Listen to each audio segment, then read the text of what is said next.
Bonjour Daniel, c'est bien les débris d'une maison en paille écologique qu'on a là derrière vous?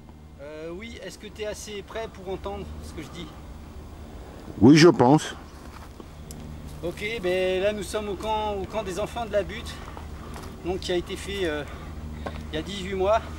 Moi de mon côté, je suis plutôt resté un petit marin d'eau douce parce que je suis pas venu les voir souvent, y compris dans les jours d'hiver qu'ils ont traversés, qui ont été très durs.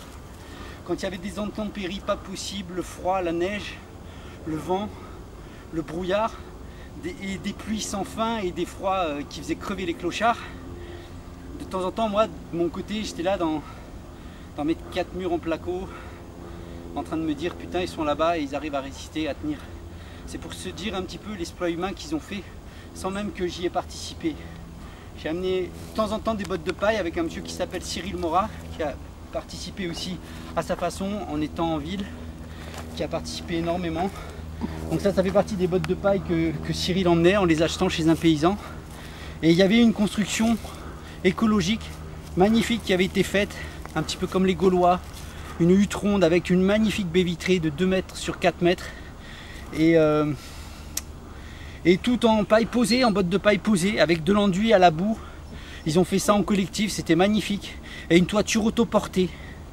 C'est-à-dire que tous les éléments de charpente qu'on voit ici, qui ont été poussés au bulldozer parce que c'était la seule façon de détruire, et puis il fallait poser, il y avait trop de matière. Donc on a tout poussé là.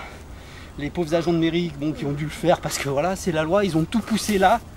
Parce qu'il n'y avait pas moyen de tout enlever, donc c'est biodégradable, on laisse tout ça là. C'était une construction parfaitement écologique et magnifique.